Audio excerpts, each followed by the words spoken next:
சொன்னதை செய்வோம், செய்வதைத்தான் சொல்வோம்னு தலைவர் கலைஞர் சொன்னார். இந்த திராவிட மாடல் அரசை பொறுத்த வரைக்கும் சொல்லாததையும் செய்வோம், சொல்லாமலும் செய்வோம்.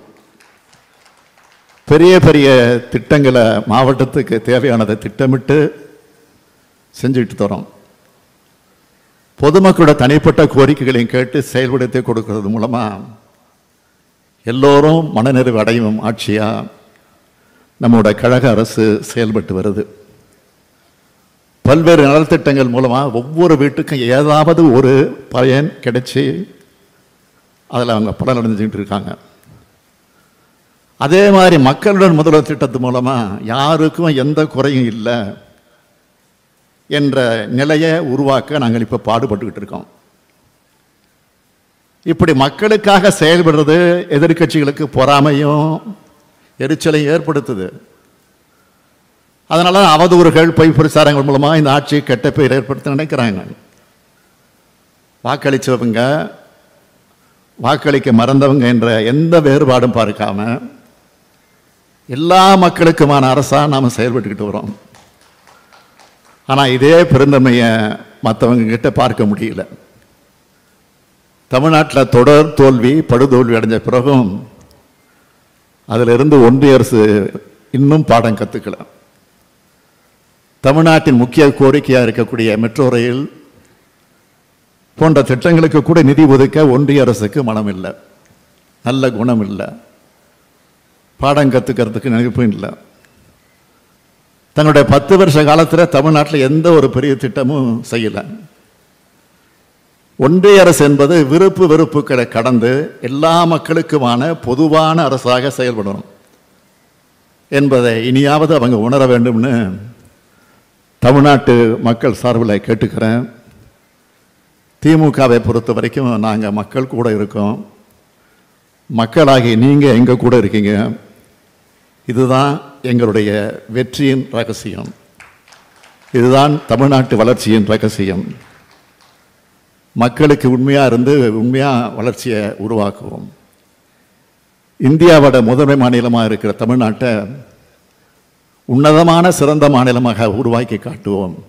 காஞ்சிபுரம் மாவட்டத்தை சார்ந்த பூரணி என்பவர் தன்னுடைய வீட்டு வாசல் முன்னாடி கழிவுநீர் தேங்குறது தொடர்பாக எழுதியிருந்த மனுக்கு மக்கள் முதல்வரில் தீர்வு கண்டோம்.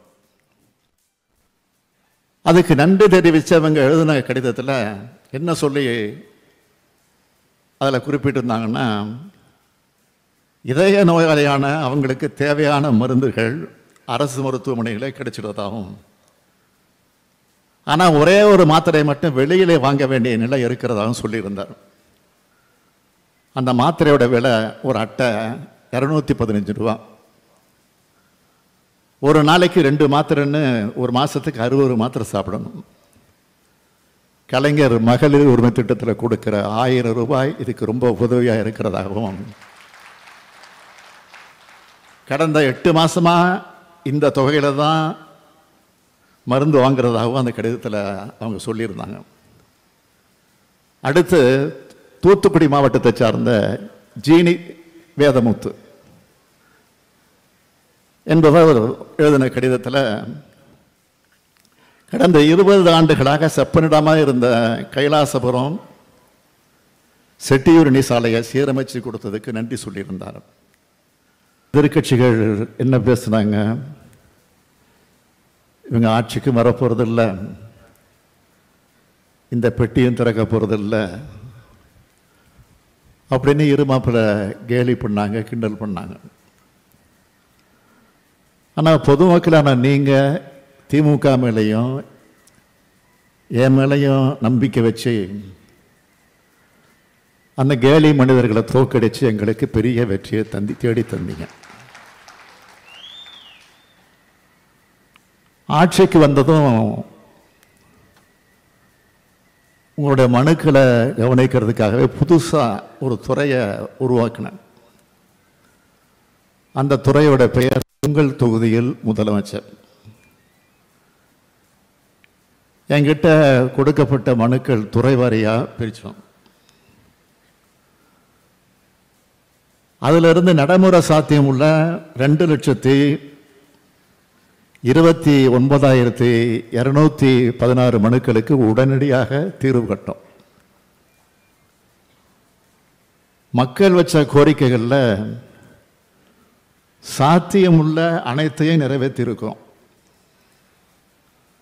தேர்தலுக்கு முன்னாடி வாங்கின மனுக்களுக்கு தீர்வு கண்டதோட எங்களுடைய கடமை முடிஞ்சிருச்சுன்னு நாங்கள் நினைக்கல. இனிமே தான் கடமை தொடங்குதுன்னு நினச்சி உழைப்பை கொடுத்தோம். அதனால தான் தொடர்ந்து மனுக்களை வாங்கணும், அதை முறைப்படுத்தணும். எப்படியெல்லாம் முறைப்படுத்தணும்னு சொல்லணும்னா, முதலமைச்சருடைய தனிப்பிரிவு, முதலமைச்சரின் உதவி மையம், ஒருங்கிணைக்கப்பட்ட குறைதீர்ப்பு மேலாண்மை அமைப்பு, உங்கள் தொகுதியில் முதலமைச்சர் துறைன்னு எல்லாத்தையும் ஒருங்கிணைச்சு முதல்வரின் முகவரின்னு புதுசாக ஒரு துறையை உருவாக்கணும். பொதுமக்களுடைய கோரிக்கைகள் எந்த இடத்துலையும் எங்களுடைய பார்வையிலிருந்து தவறிவிடக்கூடாதுன்னு தான் இது எல்லாத்தையும் ஒருங்கிணைச்சோம். முதலமைச்சரின் தனிப்பிரிவில் பெறப்படக்கூடிய மனுக்கள் மட்டும் இல்லாமல் இணையதளம், அஞ்சல், சமூக வலைதளம், மாவட்ட நிர்வாகத்து மூலமாக தரப்படக்கூடிய மனுக்கள், அமைச்சர்கள் மற்றும் மக்கள் பிரதிநிதிகிட்ட கொடுக்கப்படுகிற மனுக்கள், இப்படி எல்லா மனுக்களும் ஒரே இடத்துக்கு போய் சேருது. மக்கள் தரப்படும் எல்லா மனுக்களையும் ஒரு குடையின் கீழே கொண்டு வந்தோம். எல்லா மக்களோட கோரிக்கைகளையும் தலைமைச் செயலகத்துக்கு வந்துடுச்சு. நான் முதலமைச்சராக பொறுப்பேற்றதும் முதல்வரின் முகவரின் துறையின் கீழ் இப்ப வரைக்கும் பெறப்பட்ட 68,30,281 மனுக்கள்ல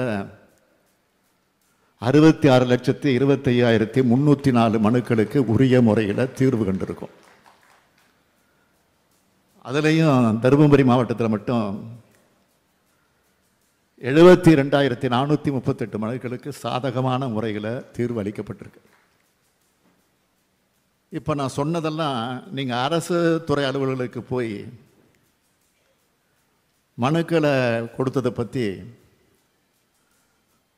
ஆனால் அந்த நிலையை மாற்றி பொதுமக்கள் அதிகமாக அணுகிற முக்கியமான 13 அரசு துறைகள் நகரங்களுக்கும் கிராமங்களுக்கும் நேரடியாக போய் மக்களாகிய உங்ககிட்ட உங்கள் ஊர்லேயே மனுக்களை வாங்கி பதிவு செஞ்சு அதுக்கு 30 நாட்களுக்குள்ள தீர்வு காண நான் உத்தரவிட்டேன்.